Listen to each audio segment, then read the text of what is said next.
Karena kalau ada KDRT itu namanya bukan pernikahan, itu namanya kekerasan. Dan di dalam iman Kristen itu tidak boleh ada kekerasan. Karena pernikahan itu sama seperti kita itu satu dalam daging. Loh, mungkin nggak seseorang memukuli dirinya sendiri? Kalau di dalam Islam itu kalau talak satu atau talak dua itu biasanya bisa rujuk, tapi harus melewati masa idah atau 3 kali suci. Kalau perempuan dalam 3 kali masa haid. Kalau sudah talak tiga bisa rujuk kembali, tapi kedua pasangan harus menikah dengan orang lain dulu, baru bisa kembali. Kalau di dalam Kristen itu bagaimana? Coba. Lucu nggak sih? Yang dimaksudkan adalah batu, dia adalah pondasi dari keselamatan. Itulah yang dibuang oleh orang-orang yang menolak Yesus Kristus. Dan batu itu sudah menjadi batu penjuru kan katanya kan. Batu yang menyelamatkan kita. Shalom Bapak Ibu, saudara-saudari terkasih. Selamat datang di channel Juru Selamatku. Sebelumnya jangan lupa subscribe, like, dan bagikan tentang kebenaran Tuhan kita yang besar, dahsyat, dan penuh kasih. Pembahasan kali ini akan disampaikan oleh apologet Kristen yang sangat luar biasa, yaitu Steri Agatha. Beliau akan berdiskusi santai dengan beberapa umat muslim dan umat Kristen. Dari diskusi tersebut, membahas apakah di dalam iman Kristen ada hukum perceraian dalam berkeluarga, dan masih banyak lagi pembahasan yang menarik lainnya. Tanpa panjang lebar, saya ajak Bapak, Ibu, saudara-saudari untuk melihat diskusi yang sangat seru ini. Tentunya bisa menambah wawasan serta menguatkan iman kekristenan kita.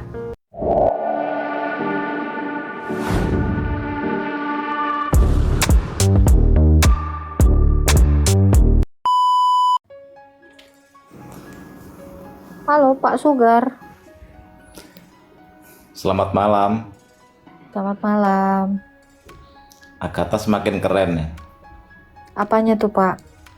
Penampilannya keren. Enggak, ini mah biasa aja Pak.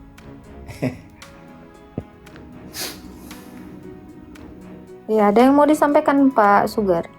Ada yang mau saya tanya. Oh boleh, silakan. Hukum kekristenan itu boleh tidak bercerai dalam berkeluarga? Boleh. Oh, Kalau dia berzina, dia boleh diceraikan. berarti boleh bercerai. Boleh diceraikan hanya karena zina. Oh, karena zina. Kalau Kalau umpamanya KDRT atau satu pihak yang ingin menceraikan? Ya, kalau itu bisa sampai melenyapkan nyawa ya, hampir menghilangkan nyawa juga boleh diceraikan. Iya, karena kalau ada KDRT itu namanya bukan pernikahan, itu namanya kekerasan. Dan di dalam iman Kristen itu tidak boleh ada kekerasan. Karena pernikahan itu sama seperti kita itu satu dalam daging. Loh, mungkin nggak seseorang memukuli dirinya sendiri? Nah itu. Jadi kalau ada yang KDRT, saya rasa dia tidak tahu cara mencintai tubuhnya sendiri. Nah, orang yang tidak mencintai tubuhnya, tidakkah itu namanya dia berbuat dosa? Karena kekerasan itu, KDRT itu adalah dosa. Apakah kita mau mempertahankan dosa dalam perkawinan? Tidak. Apakah kita mau mempertahankan dosa dalam perkawinan seperti perzinahan? Tidak. Karena di dalam hukum Tuhan, hukum Taurat, dilarang berzina, dilarang membun. Maka KDRT itu tidak dibenarkan. Berzina itu tidak dibenarkan. Seperti itu. Iya. Sepakat. Berarti saya salah paham. Saya pikir tidak boleh. Boleh, karena dia berzina. Kalau dihukum di Islam kan ada level-levelnya dalam proses perceraian. Ada talak 1, talak 2, talak 3. Ketika sudah talak 3, itu artinya sudah tidak bisa dipersatukan dan harus berpisah. Perceraian ini pun tidak semata-mata itu langsung bercerai. Tentu gereja yang berotoritas itu pasti sudah mendamaikan mereka dulu. Itulah tugas gereja. Iya, bahkan di Alkitab juga dikatakan apa? Kalian itu boleh bertarak, cerai sementara, ya, atau pisah rumah untuk mengambil waktu supaya bisa berdoa. Karena misal kalau KDRT tetap bersama, kapan waktunya berdoa? Pasti pukul-pukulan kan? Jadi di dalam Alkitab diajarkan seperti itu. mereka harus mengambil waktu untuk berdoa dan berintrospeksi diri. Apakah perkawinan dalam Kristen itu sudah nyata seperti yang dilakukan sepasang suami istri ini? Seperti itu. Boleh ini bertarak sementara. Setelah itu boleh kembali lagi supaya jangan dicobai oleh dosa. Oh, artinya potensi untuk rujuk kembali bisa. Harusnya perceraian itu tidak dibenarkan. Makanya kalau ada dosa di dalam rumah tangga, yaitu harus diselesaikan. Mereka harus mengakui dosa itu di depan imam dan harus saling mengampuni. Nah, kalau itu tidak bisa juga dilakukan, maka boleh bercerai dengan alasan yang sudah tidak bisa lagi dilakukan mediasi. Nah, untuk hal ini gereja itu berperan sangat penting di dalam perkawinan atau sakramen perkawinan Kristen. Kalau di hukum Islam mungkin saya ingin tahu nanti akan perbedaannya secara lebih detail. Kalau di dalam Islam itu kalau talak 1 atau talak 2 itu biasanya bisa rujuk tapi harus melewati masa iddah atau 3 kali suci. Kalau perempuan dalam 3 kali masa haid. Kalau talak 3, sudah talak 3 bisa rujuk kembali, tapi kedua pasangan harus menikah dengan orang lain dulu, baru bisa kembali. Kalau di dalam Kristen itu bagaimana? Coba. Lucu nggak sih? Udah talak 3, mau rujuk, disuruh kawin dulu. Itu kan mencemarkan diri dulu baru disatuin. Lucu nggak sih? Ya agak aneh sih. Tapi saya kurang paham detail kenapa harus menikah lagi, atau kan kalau hukum menikah harus digauli dulu kan sebenarnya. Dan Iya kan bingung nih kan. Tadinya suami istri, ya udah talak 2, 1, 2, 3. Kenapa harus dicemarkan dulu dengan laki-laki lain dan yang satu dengan perempuan lain baru dikawinin ini? Iya. Ya apa ini, kadang-kadang aku juga kocak. Betul. Memang agak aneh sih memang, tapi hukum seperti itu. Ada di Alasannya? Kalau sudah talak 3 memang hukumnya seperti itu. Enggak, maksudnya alasan apa yang membuat hukumnya harus menjadi seperti itu? Nah ini saya tidak mampu untuk menjawab lebih ini ya. Tapi kalau talak 1 sampai talak 2 itu bisa kembali, tapi harus melewati masa iddah. Artinya 3 kali masa suci dalam perempuan. Ada nggak di kekristenan harus menikah dengan orang lain baru bisa rujuk Enggak kembali? lah, justru nggak boleh. Perkawinan itu suci. Perkawinan itu kan mengikat antara perempuan dengan laki-laki jadi satu daging, diikat bersama Allah. Jadi perkawinan itu juga unit dari Tritunggal. Jadi yang menikah itu bukan hanya laki-laki dan perempuan, tetapi Allah juga masuk. Makanya Allah itu kudus. Perkawinan itu nggak boleh ada kekerasan, nggak boleh ada perzinahan. Sebab laki-laki dan perempuan ini menjadi satu daging. Makanya tidak boleh ada perzinahan, tidak boleh ada aksi pukul memukul. Artinya dia menyakiti dirinya sendiri. Ya. Karena tujuan orang Kristen menikah itu adalah untuk beribadah, untuk berdoa kepada Tuhan. Loh, kalau bertengkar setiap saat, apa itu namanya pernikahan atau permusuhan? Perkawinan itu mengasihi satu dengan yang lain, bukan memusuhi yang satu dengan yang lain. Kalau dikatakan udah ada KDRT, perzinahan, itu namanya bukan mengasihi, mengkhianati. Karena di dalam hukum kami itu dilarang berzina, dilarang membunuh. Membenci saja sudah membunuh, apalagi mukul. Pasti udah timbul dendam, bukan lagi benci kan? Gitu.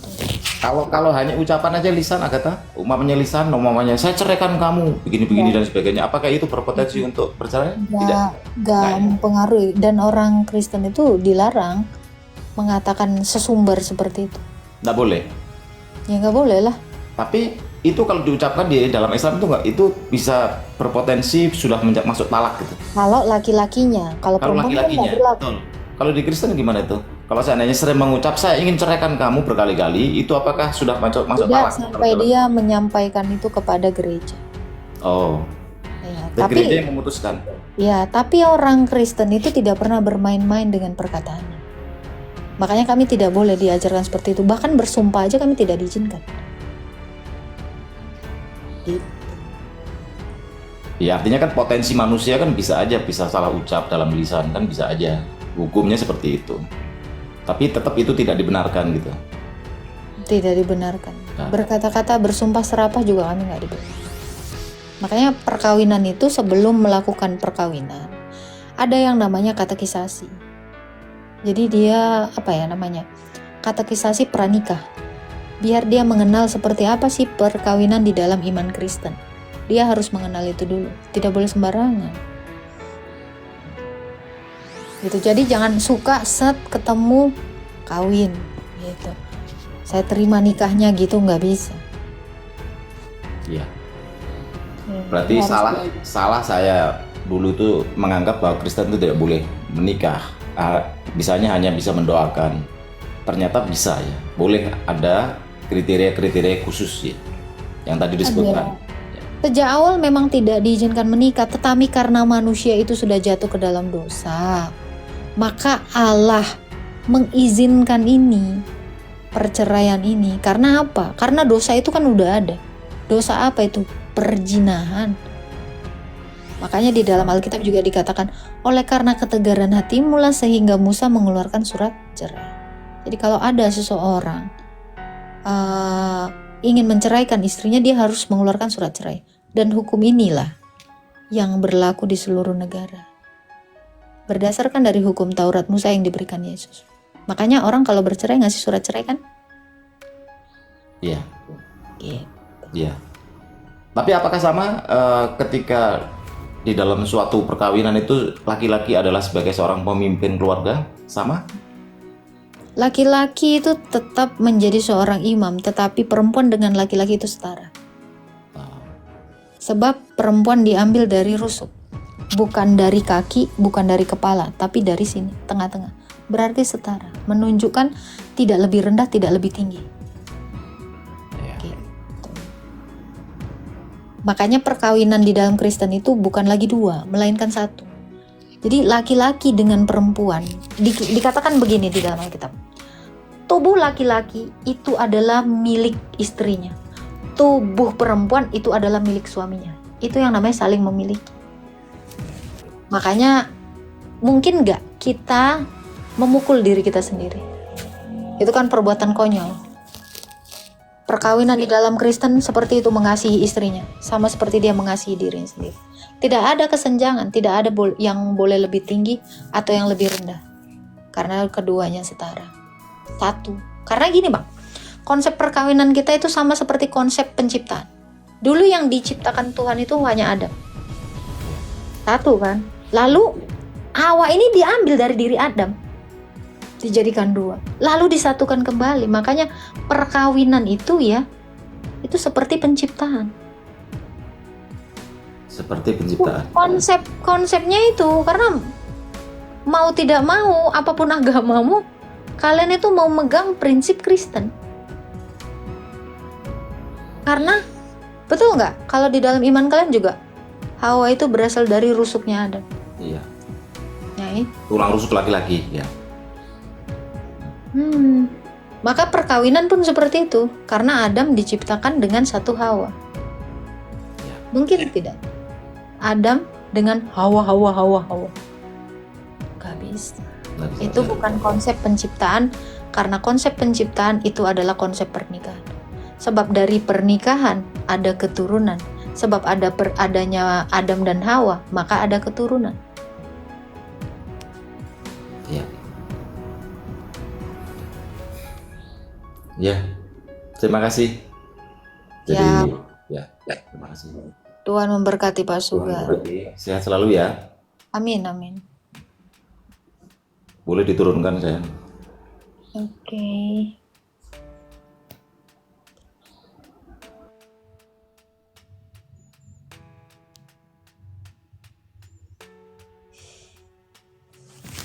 Onti, jam berapa Onti di sana Onti?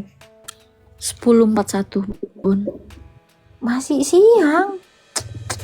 Malam Bun. Oh, oke.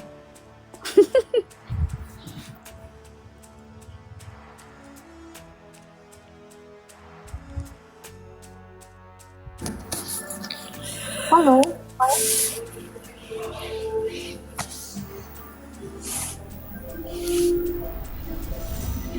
Halo Naning.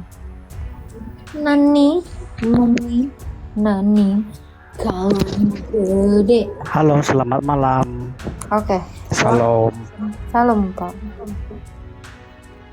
Ya, gini Kak, ada mau kutanya tentang firman Tuhan. Mhm. Dalam Kisah Para Rasul 4 ayatnya yang ke-11 itu maksudnya Yesus adalah batu apa Kak? Baca.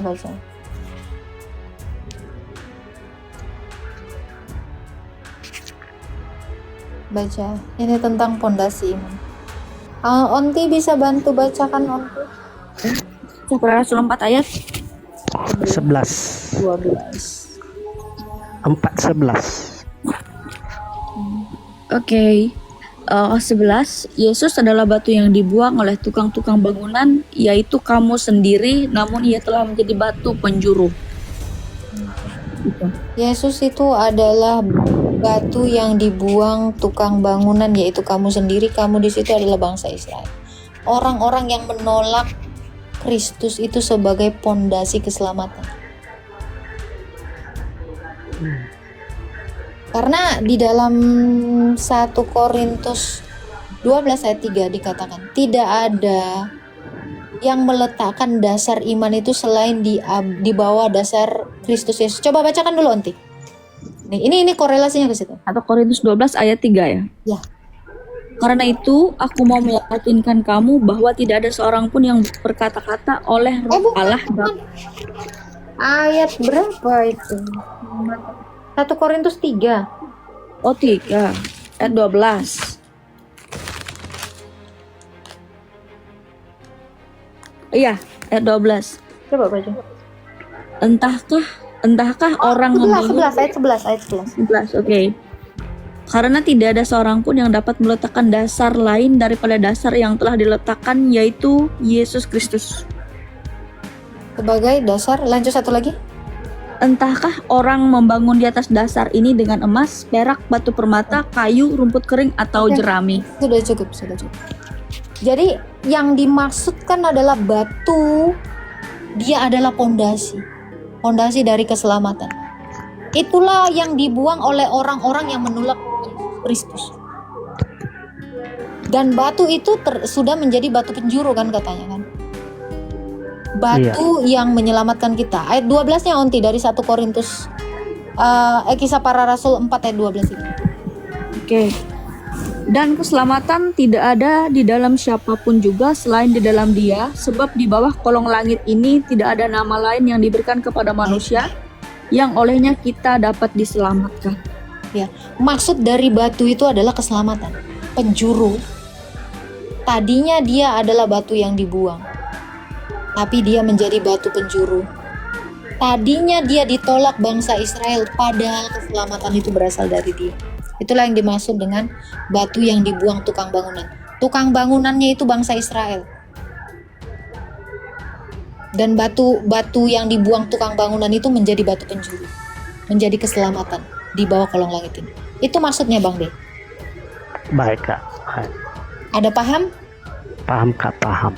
Ya. Ada lagi yang mau ditanyakan Bang? Itu aja Kak. Terima kasih ya Kak ya. Tuhan Yesus memberkati. Amin. Ya, begitulah penjelasan dari Saudari Agatha. Bagaimana menurut pendapat Bapak, Ibu, saudara-saudari sekalian setelah melihat video tersebut?